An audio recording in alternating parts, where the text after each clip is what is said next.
Hi, I'm Michelle from Tamarind Tree, and I'd like to speak a little bit about our philosophy of education and some of the practices at Tamarind Tree. One of the biggest challenges facing education today is the increasing commodification of knowledge. Everywhere, if we look around, we see that knowledge is being owned, knowledge is being controlled by a few proprietary, corporate controlled entities. At Tamarind Tree, we believe that knowledge should be open, like the air we breathe. We want to build a world where knowledge is built collaboratively, where people can remix, retell, and adapt the content and knowledge as per their context. Tamarind Tree is part of the global open education movement that believes that every learner has a right to high quality educational resources, irrespective of his background, his economic status, religious beliefs, and so on. Tamarind Tree also believes that education is about becoming producers, not consumers of knowledge.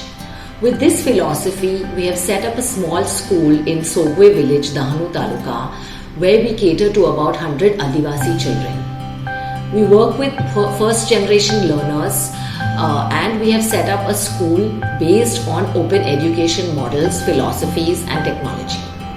The open education school is technologically run primarily on open source technologies.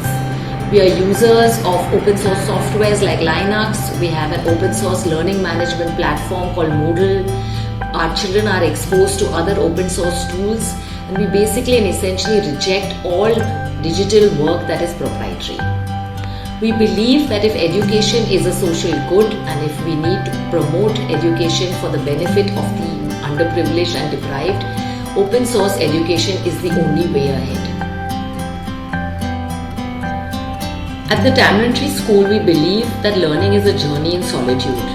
We think that each child has his or her own learning journey and must have the resources available to pursue that path. We have broken the classroom model in Tamarind Tree School, and children interact with learning content on a learning management system online. They log into their courses and they are able to access their learning content, take their assessments, their quizzes, and follow their journey as per their level.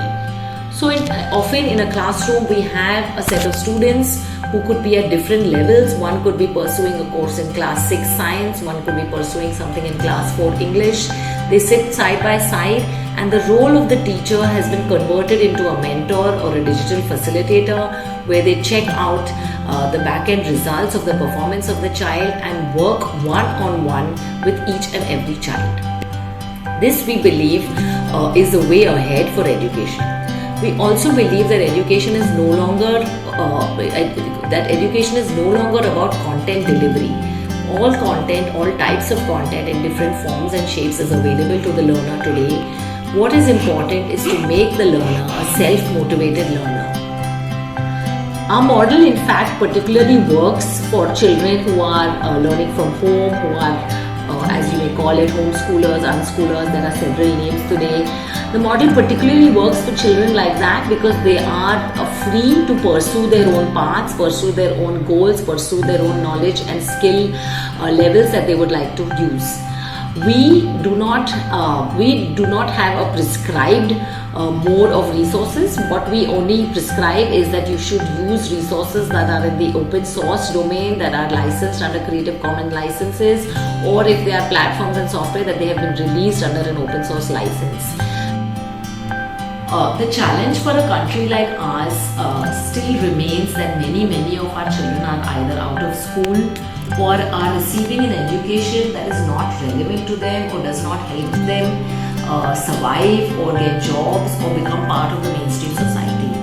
The traditional schooling system has failed both our underprivileged and privileged learners in terms of equipping them to cope with the modern society.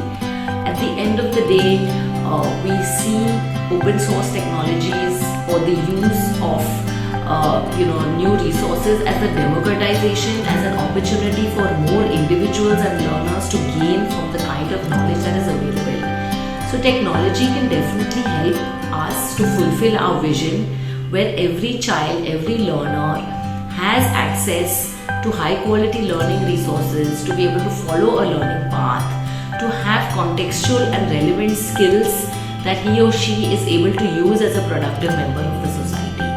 The traditional schooling system has never been able to do that, and definitely as the times are changing with the fast-paced changes in our personal, professional, social lives with the advent of technology, the traditional schooling systems are not going to fulfill that role. Technology can come in where it can fulfill that role. However, technology comes loaded in terms of its political and sociological ownership, and we need to be aware of what kinds of technologies we are using to fulfill the vision, where the vision is that education is a right for all. High quality education is everyone's right.